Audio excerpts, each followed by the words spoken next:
The air inside the courtroom crackled with energy, but it wasn't the kind that usually accompanied a high-stakes trial. This was different. Instead of solemnity, there was a hum of arrogance and barely suppressed amusement. The rows of wooden benches were packed, but all eyes were drawn to one section, the defense side, where three men lounged with the ease of those who believed themselves untouchable. Mike Reynolds leaned back in his chair, arms folded behind his head, a smirk tugging at the corners of his mouth. His partner, Greg Carter, drummed his fingers against the polished table, while Tom Willis let out a chuckle, shaking his head as though he had just heard the punchline to an inside joke.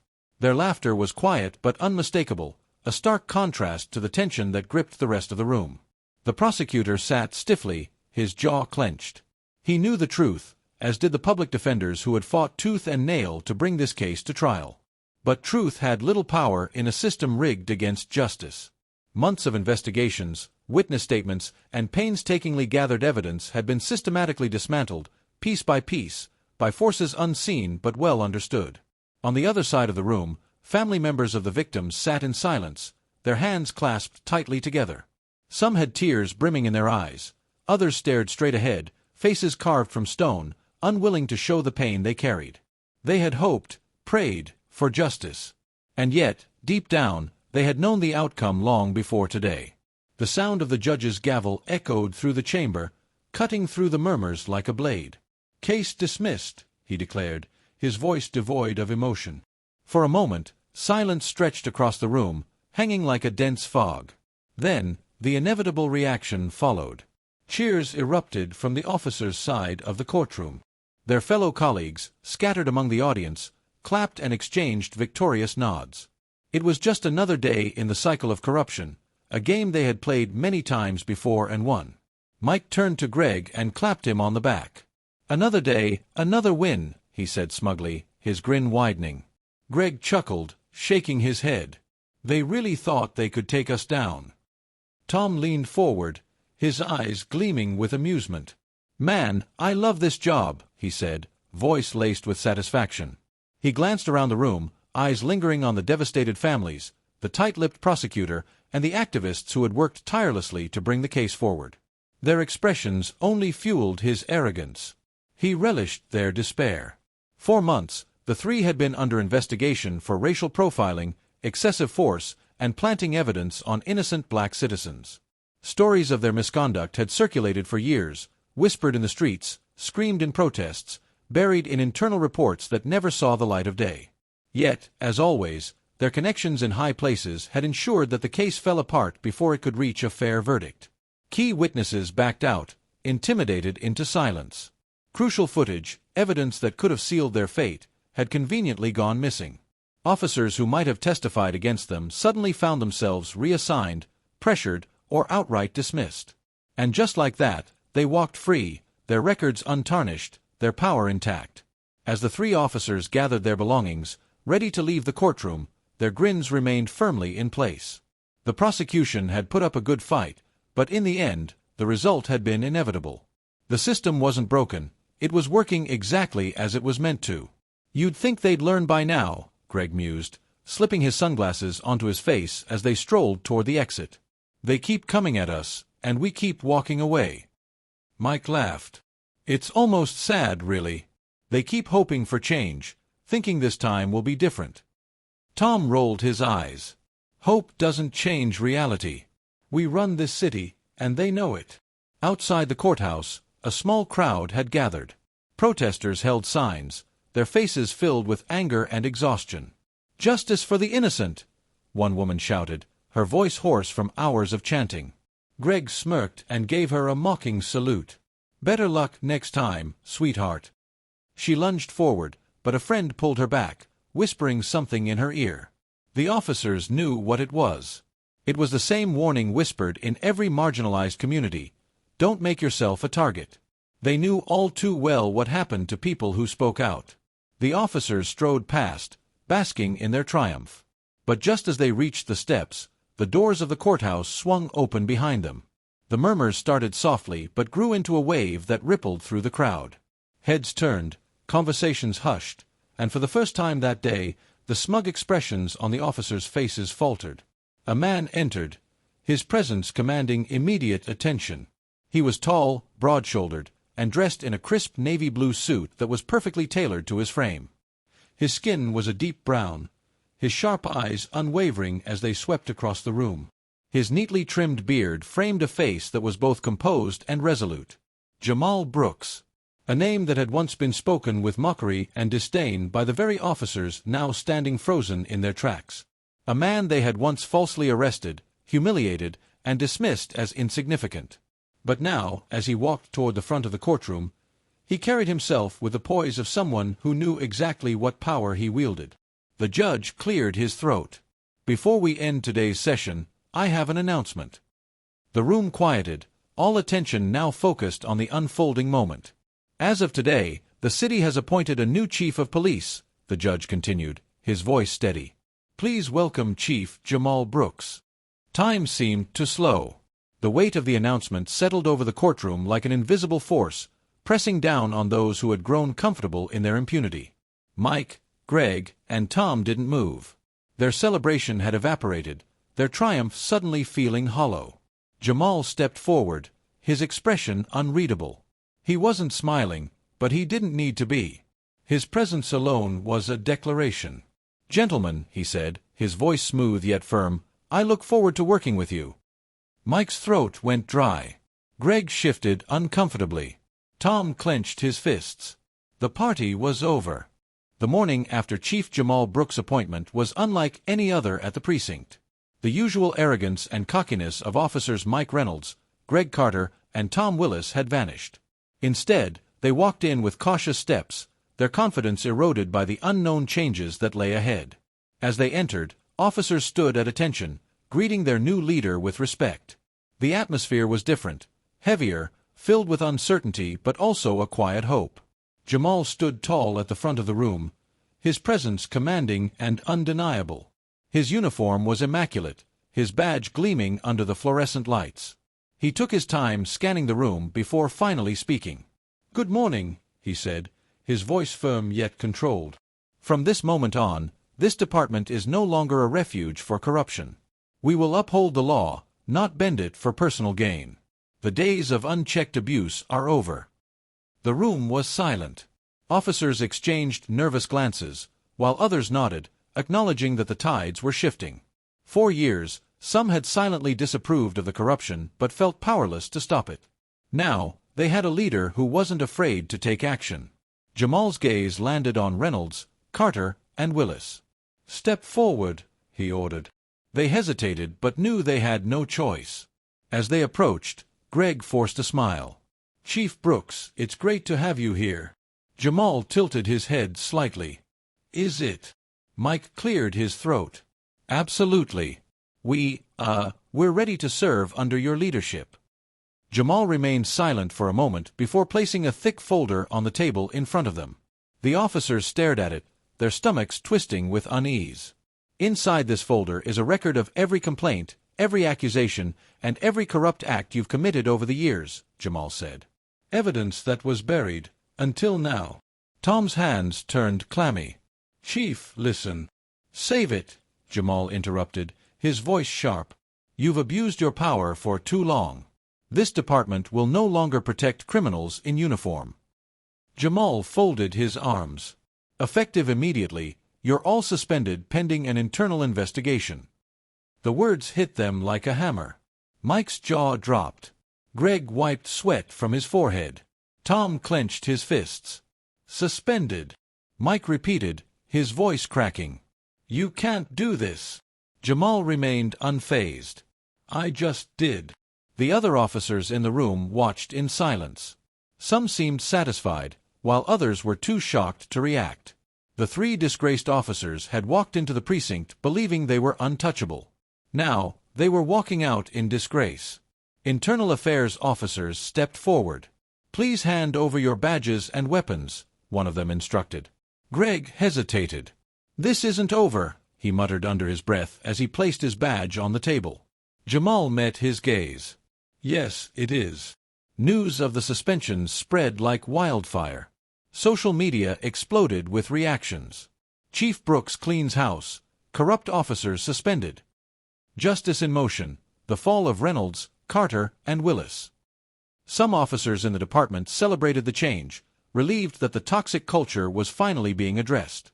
Others, however, resented Jamal's actions, seeing him as an outsider disrupting the status quo. Within the community, families who had suffered from police brutality finally felt a sense of hope. Protests that had once been filled with anger were now replaced with cautious optimism. The people were watching, waiting to see if real change was coming. But not everyone was pleased. Powerful individuals who had once protected Reynolds, Carter, and Willis were quietly working behind the scenes, looking for ways to undermine Jamal's authority. The internal investigation moved swiftly. Every complaint that had been previously dismissed was now revisited. Officers who had remained silent out of fear finally spoke up. Hidden surveillance footage surfaced. The corruption that had been ignored for years was now coming to light. The crimes of Reynolds, Carter, and Willis painted a horrifying picture. They had fabricated evidence, leading to wrongful incarcerations. They had abused their authority, intimidating and assaulting innocent civilians. They had engaged in racial profiling, disproportionately targeting Black and Latino communities. And worst of all, they had done it with the belief that they would never face consequences. But Jamal Brooks was determined. He wasn't just cleaning house, he was building something better. And for the first time in years, justice didn't feel like an impossible dream. It felt inevitable. Jamal Brooks slowly opened the folder, his gaze locked onto the three officers standing before him. The pages within held damning evidence, complaints from citizens, internal memos swept under the rug, video stills from mysteriously deleted footage, and sworn testimonies from fellow officers who had finally found the courage to speak out. The weight of their crimes was laid bare, and there was no escaping it now. The silence in the precinct was deafening. Officers shifted uncomfortably, some glancing at one another while others stared at the floor. The room was filled with anticipation, the old order teetering on the edge of collapse. Jamal tapped the folder with his fingers. "For too long, this department has protected criminals in uniform," he said, his voice even but laced with an unmistakable edge. "That ends today." Mike's jaw tightened. "Chief, this is—" "Save it," Jamal cut him off. His tone brooked no argument. "You weren't following the law. You were following corruption, greed, and racism. And now, you're going to answer for it." Greg wiped his forehead, his face pale. "Chief, we didn't do anything wrong. We were just doing our jobs." Jamal scoffed. "If planting evidence, abusing power, and terrorizing innocent citizens is your definition of just doing your job, then you've been in the wrong profession from the start." Jamal took a step forward, placing his hands on the table as he leaned in. "Effective immediately, you're all suspended pending an internal investigation." Gasps rippled through the room. Officers whispered amongst themselves, their voices a mix of surprise and satisfaction. Some had been waiting for this moment for years, while others were still too stunned to react. Mike's fists clenched. "You can't do this." Jamal raised an eyebrow. "I just did." Tom's voice was barely above a whisper. "You're making a mistake."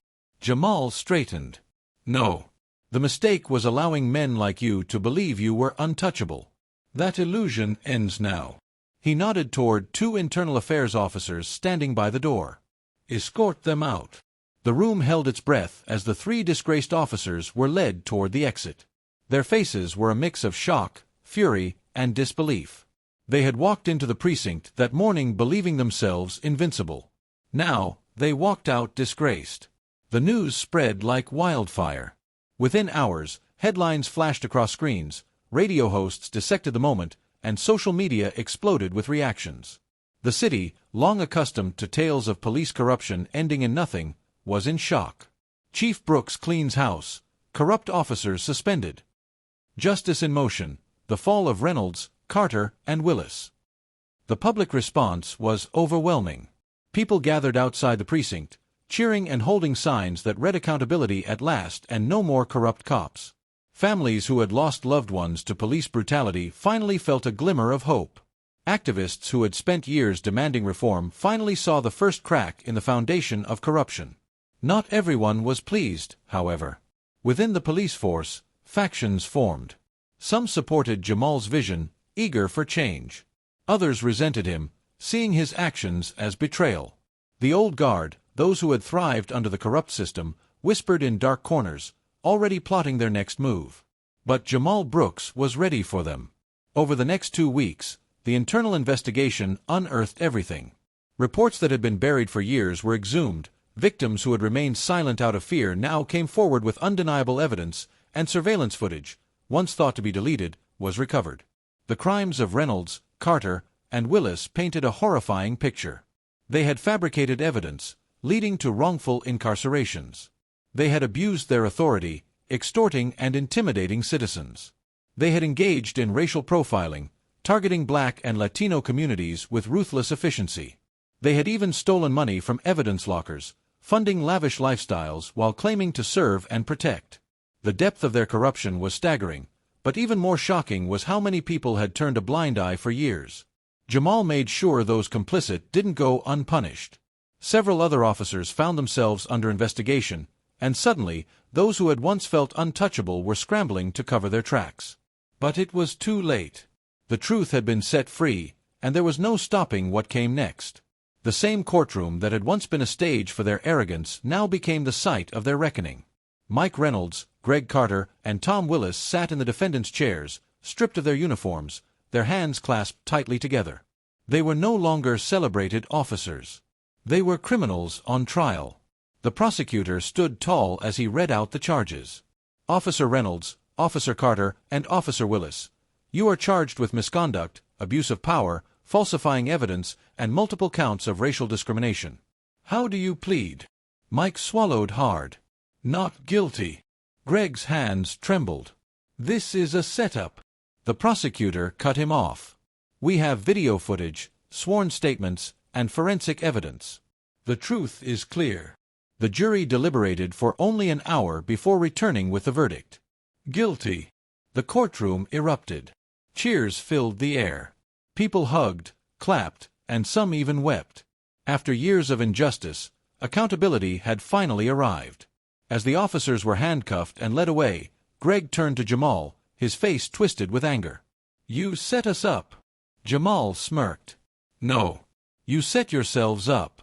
I just let the truth come out. Mike sneered. Enjoy it while you can. We'll be back. Jamal's gaze was unwavering. No, you won't.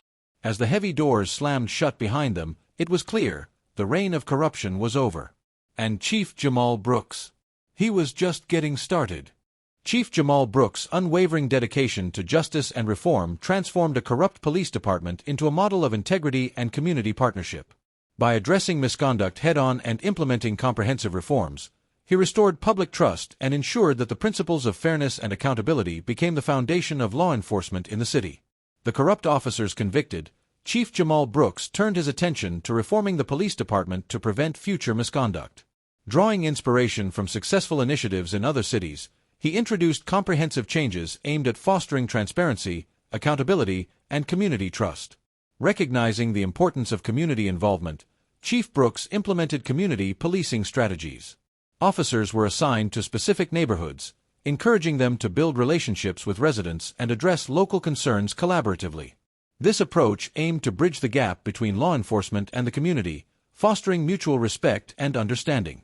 To ensure ethical conduct, the department invested in extensive training programs focusing on cultural sensitivity, de-escalation techniques, and ethical decision-making. Officers were educated on the impact of implicit biases and the importance of upholding civil rights, promoting a culture of respect and professionalism within the force. To maintain accountability, an independent civilian review board was established to oversee complaints against officers. This board had the authority to conduct investigations and recommend disciplinary actions, ensuring that misconduct allegations were handled transparently and impartially. Through these reforms, the police department began to rebuild its relationship with the community. Crime rates declined as cooperation between residents and law enforcement improved, leading to a safer and more united city. Chief Brooks' commitment to integrity and justice set a new standard for policing, demonstrating that meaningful change is possible when leaders are dedicated to serving and protecting all citizens equitably.